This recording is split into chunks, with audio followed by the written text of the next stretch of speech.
आप सभी रेल अभ्यर्थियों को नमस्कार। ये वीडियो आप ही लोगों के लिए बनाई जा रही है जिन्होंने रेलवे जॉब के लिए अप्लाई किया है, अप्लाई करने वाले हैं।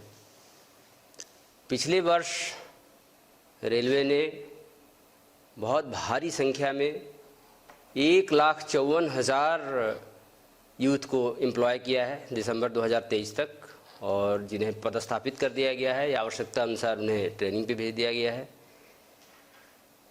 उन सभी का समायोजन कर लिया गया है और आज के डेट में railway man power optimum level पे है।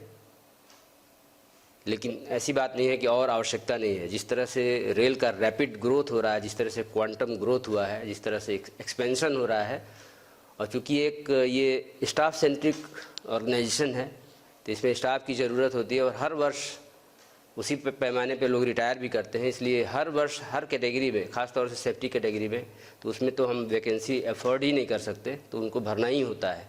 अभी सभी अभ्यर्थियों के हित में ये निर्णय लिया गया है कि अब कैलेंडर बना के हर साल वैकेंसीज़ को हम नोटिफाई करेंगे।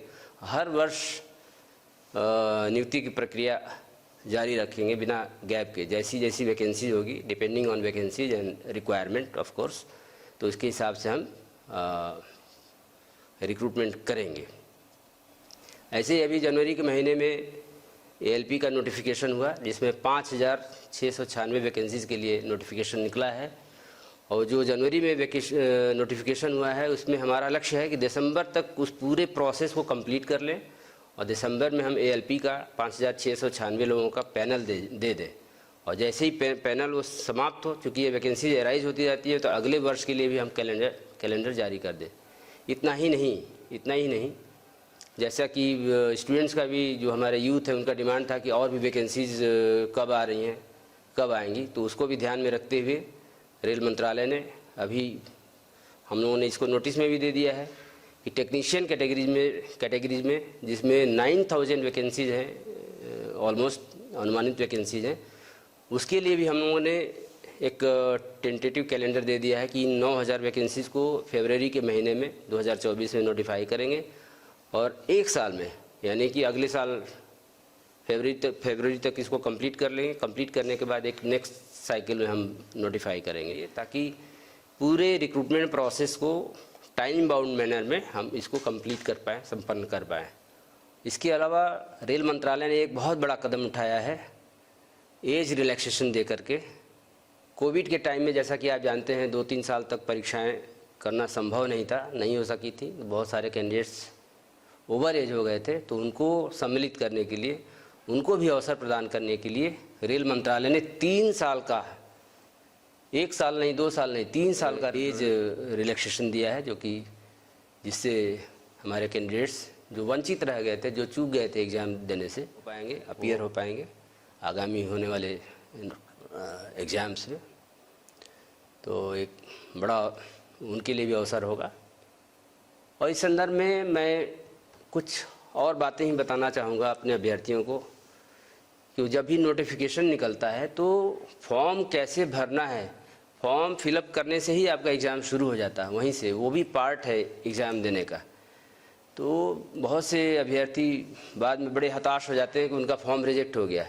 तो हम लोगों ने देखा, हम लोगों का अनुभव ये है विगत रिक्रूटमेंट्स में कि बहुत से 5% के करीब ऐसे एप्लीकेशंस रिजेक्ट हो जाते हैं जिनमें प्रॉपर ढंग से सिग्नेचर नहीं किया गया है या प्रॉपर ढंग से फ़ोटो नहीं लगाया गया है। बहुत से कैंडिडेट्स होते हैं जिनका और जो भी क्राइटेरिया है उसको फुलफ़िल करते हैं, उसमें उनका सर्टिफिकेट भी ठीक है, जो भी एज के लिए जो भी सर्टिफिकेट चाहिए वो सब ठीक है, लेकिन उन्होंने प्रॉपर ढंग से सिग्नेचर नहीं किया है या प्रॉपर फ़ोटो नहीं लगाया है। उसकी वजह से ये कंप्यूटराइज्ड वे में वेरिफिकेशन होता है, स्क्रूटनी होती है, तो रिजेक्ट हो जाता है। इसमें कोई ह्यूमन इंटरवेंशन नहीं होता है। लेकिन बहुत से कैंडिडेट्स हैं जो कैपिटल लेटर में अपना नाम लिख देते हैं सिग्नेचर के नाम पे, या बहुत से कैंडिडेट्स ऐसे होते हैं जो स्मॉल लेटर में ही लिखते हैं लेकिन डिसजॉइंटेड लेटर्स होते हैं। तो ऐसे सिग्नेचर एक्सेप्टेबल नहीं है, क्योंकि सिग्नेचर करना है जो इंस्ट्रक्शन है उसके हिसाब से रनिंग राइटिंग में करना है। ऐसे ही फ़ोटोग्राफ्स, बहुत सारे फ़ोटोग्राफ्स होते हैं जिनका रिजोल्यूशन सही नहीं होता। रिजोल्यूशन सही होना चाहिए, ख़राब रिजोल्यूशन होने पे, स्पष्ट नहीं होने पे वो रिजेक्ट हो जाएंगे। ऐसे बहुत से कैंडिडेट्स होते हैं जो फुल बॉडी का अपना फ़ोटोग्राफ दे देते हैं, या बहुत से ऐसे कैंडिडेट होते हैं, अभ्यर्थी होते हैं जो सेल्फी दे देते हैं, और ऐसे भी कैंडिडेट्स होते हैं जो ग्रुप में फ़ोटोग्राफ्स दे देते हैं। वेरीफाई करना बड़ा मुश्किल होता है, और जैसा कि आप जानते हैं आइडेंटिटी और जेन्युइनिटी सबसे इम्पॉर्टेंट पार्ट है किसी भी रिक्रूटमेंट प्रोसेस का। हमारी तरफ से अपील यही है कि फॉर्म भरते वक्त आप बहुत अलर्ट रहें, बहुत ध्यान से भरें, ताकि ये जो सुनहरा अवसर आपको मिला है उससे आप वंचित न रह जाएं। और जो भी बातें मैं बता रहा हूँ, इन सब बातों को सभी आरआरबीज़ ने अपने वेबसाइट पे दे दिया है, उसको आप देख सकते हैं। और ऐसे ही एज रिलैक्सेशन भी दे दिया गया है। तो हम सभी प्रतिबद्ध हैं, जो भी हम लोगों ने कैलेंडर दिया है, जो भी शेड्यूल दिया है, उसको हम लोग उस लक्ष्य को उसी शेड्यूल के हिसाब से जितना रिक्रूटमेंट है उसको हम कंप्लीट करें। और अब आपकी बारी है कि आप जो शेड्यूल दिया गया है उसके हिसाब से तैयारी करें। अब आप जी जान से लग जाएं एग्ज़ाम देने के लिए। तो मेरी तरफ से, हमारी तरफ से, रेलवे की तरफ से, आरआरबीज़ की तरफ से आप सभी को ऑल द बेस्ट। आप सभी को ढेर सारी शुभकामनाएं। धन्यवाद।